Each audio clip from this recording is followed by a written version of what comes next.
Hi, everyone.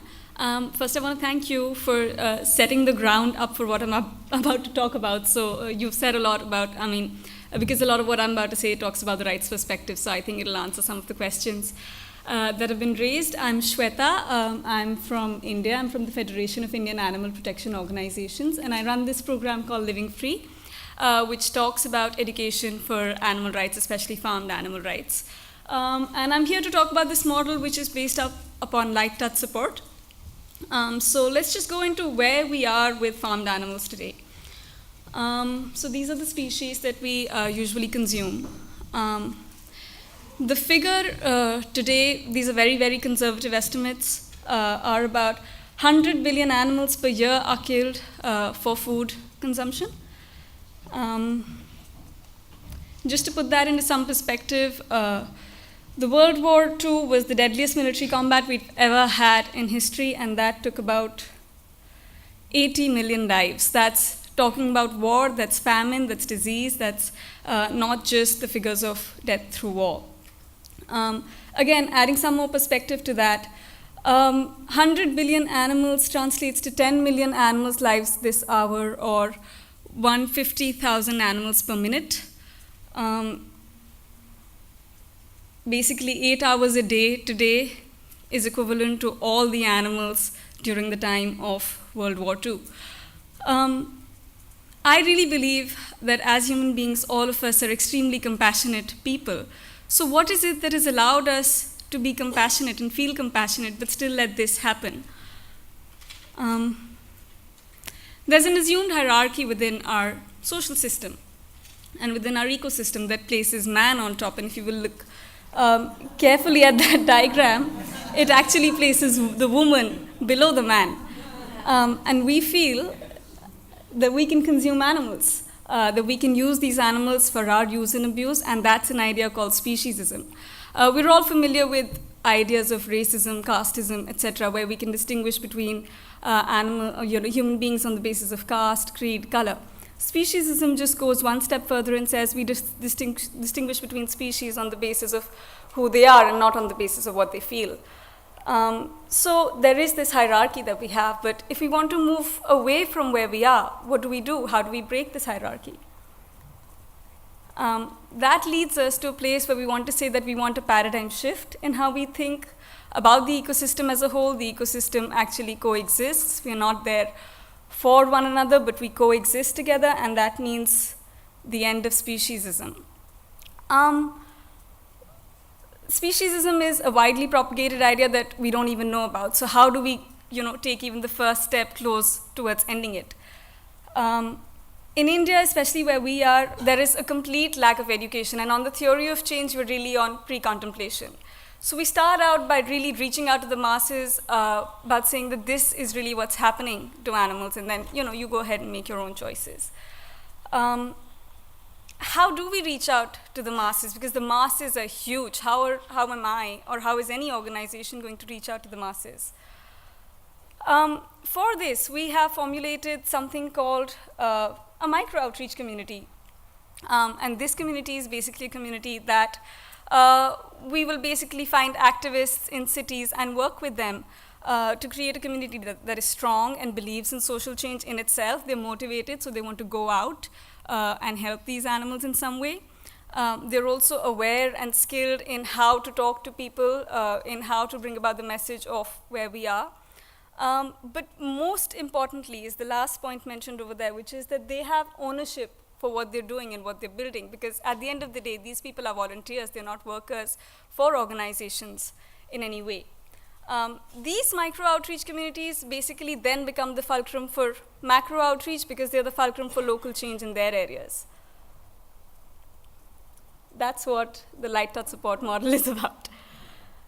It's a community development strategy that creates new and maps existing networks and provides them with support basis what circumstances require. So basically what we're saying is we're going to come in, we're going to say that we're going to work with you, and we're going to give you the support structure that you require in your area to make outreach work for you. This therefore creates a grassroots community that is responsive and engaged to that particular area. What are the characteristics of something that has been built by Light Touch Support? It is extremely flexible. We don't go in with the idea of, I want you to go and distribute 100 leaflets today. We go and say, what is it that you want to do? Do you have a different plan in mind? Do you think something else works for your local community? Huge pockets of India are extremely vegetarian. Talking about vegetarian outreach there doesn't make sense. So we have specially designed pamphlets and leaflets where we're just talking about veganism. At the same time, we have states in India which have 99% non-vegetarian populations. We have different material that we use in places like that. We provide huge networking opportunities wherein we're saying if London is doing something and if York is doing something, can one learn from the other? And can one gain from the experiences of the other? We are extremely customizable. It's not just giving out leaflets or talking or doing video outreach or chalktivism. We do all of it together, and we do it basis what the community wants. And we promote innovation. We want to come up with different ideas about what is happening. And for example, one of our oldest chapters actively holds a vegan fest each year, which has now become such a big talking point for their own community. So how do we create a community that provides all of these support structures? I think one of the most important things that I want to really talk about here is facilitators. For about 7 to 8 cities, we have one facilitator that works with these cities. The job of this facilitator is to act as friend, mentor, mediator, pal, buddy, everything. You're practically speaking with these people all the time. They're your friends, you know, you're their confidants. And at the same time, every time there's a problem within the group, they have the ability to say, hey, I can go back to Shweta in this case, and you know, so how do I solve this out? This is where I'm feeling stuck now. So the job of the facilitator is very close to what I think Suzanne mentioned in the nudge theory, just to gently nudge people through positive reinforcement in the right direction.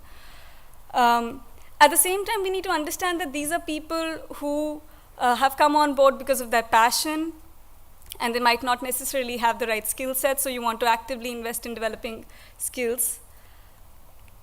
We obviously provide all sorts of material resources, from leaflets to posters to information access, such as how do you conduct a particular type of outreach, what is England doing, what is America doing, how do we bring all of that to India and to wherever else everyone is.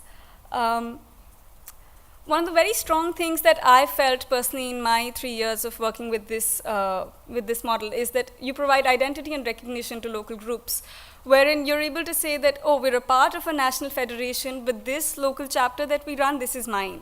So I am the coordinator of this particular chapter. So that, you know, because a lot of these people are just individuals and they don't have a sense of group or identity. And once you start giving them that sense of identity, that is when they begin to sort of work in manners that are more planned and more strategic than what they had been doing earlier on. We also provide some small running grants to maintain administrative costs. So what does this ultimately end up doing? When we have a community at the local level that is sort of answering these questions that you're dealing with on a regular basis, that has the identity, that has the support, that has the resources, you're able to create something that I like to call the environment for social change. So one of the questions we often get asked is, all right, I'm going to eat lesser, I'm going to eat less meat, but what do I eat instead? What we see is what happens when you invest in this micro community, alternatives start coming up. So again, to just give the example of one of our most successful chapters, you can walk up to a local shop in, how many of you are familiar with Pune as a city? Yeah, so you can walk up to a shop in Pune and get soy curd, tofu at prices competitive and lesser than what you would pay for dairy. Pune has obviously been our oldest chapter. We've been doing this for 4 years there. They host regular potlucks wherein you don't just sort of get together as a community, but you also invite newer people who are just sort of getting into or transitioning to a more compassionate lifestyle so that they have somewhere to belong. If you traditionally look at how any communities were born, I mean, look at the religious community or any community, they have these huge, you know, meetings. You want to have structures, you want to have places to interact with people. We obviously also have newsletters wherein we want to sort of give out the information that in Pune, this is where you can eat vegan, this is where you can try out different foods. You also want to keep on giving them information about, hey, did you know wool is also not that fun? You know, there's cruelty there as well. And we have a very, very active support structure wherein we want to keep on reaching out to people because, you know, as soon as you're transitioning, you have a lot of questions like, where do I get my B12 from? Or don't plants have feelings? Or doesn't soy cause cancer? And I'm sure we've all heard many more of those arguments. So in essence, once you have this environment for change, the whole idea of shifting becomes a lot more tangible, becomes a lot more possible for the people whom you're reaching out to begin with. So in essence, it helps create a macro community that is more aware about the status of farmed animals, because in India, there is this belief that all of our animals' food comes from this smallholder farming, which is really, you know, far, far away from the reality of where we are today, because 90% of our eggs, chicken, and 50% of our milk is completely factory farmed, but it's just the information's not out there. We're very conscious of the fact that these change makers and activists make people aware of their personal capacity to make change. So once you're making smarter choices, once you're not demanding those products, the demand will automatically fall and so will the supply. Just to make a note here, FIAPO on the side also works with the supply side, but not through this project. You create a macro community that is amenable to retentive change. So it's not just a plant a seed venture. You're about to reach out to these people through various methods so that it's not a 1 week vegan or 2 week vegan, but you're actually able to sort of continue on that path for long. And a lot of times we see people graduating from the macro community to the micro community and helping us do outreach in our various events. Why we feel this model works better. I mean, the picture in the background is really reflective. That's what we're trying to do. We're trying to build things on top of each other so that you can reach your ultimate goal. It creates a positive, motivated community that is cohesive, that works with each other, that works together, as opposed to hired staff that often seem to work in isolation. So when you mostly talk about rights and outreach, you know, you have targets to meet, you want to distribute X number of leaflets, and then move out of that city. That's not the model we follow. Most of our cities are extremely motivated. There's a lot of positive reinforcement from within the community. So that's very good to look at. You're also empowering existing structures because a lot of times these people, they already want to do something. They're already halfway there. You know, they're like, I want to work with this, but they don't have the means to do that. So it empowers existing structures instead of creating new structures altogether. And obviously, it helps create leaders and advocates for social change in the long run, because it's not just a one-time investment. You're regularly investing in these people. So how has LTS, which is Light Touch Support, fared? We've been doing this for about 4 years, but for the purpose of this conference, I've only looked at the past 18 months. In the past 18 months, we've created micro-communities in about 30 cities and worked with about 200 activists. And we've reached out to a staggering 300,000 people, approximately. We've, of course, done a lot of impact measurement to say how much impact does video outreach have, leafletting have. If you're interested in any of those questions, you can ask me later. We've worked and pioneered about 10 different forms of outreach. The first one there is video outreach, sort of similar to what you must have seen Animal Equality do, but like a step behind that, because this is an older project. And we're sort of trying to go into the space of virtual reality now. But it's basically showing videos to people. The other one is, like you can see, the second one is a stall. And actually, the wall behind that was a community building project where our activists painted that wall. We ran a digital online, offline campaign called Justice for Animals. Leafletting is, of course, fairly common. Seminars, education, outreach. And again, one of the most strong community building tools that we have, it's called chalktivism. In fact, there's a International Vegan Chalk Challenge happening on the 1st and 2nd of October, in case any of you want to participate in your cities. So basically, these outreach methods act as both community building tactics, making people stronger, and also reaching out to the public at the same time.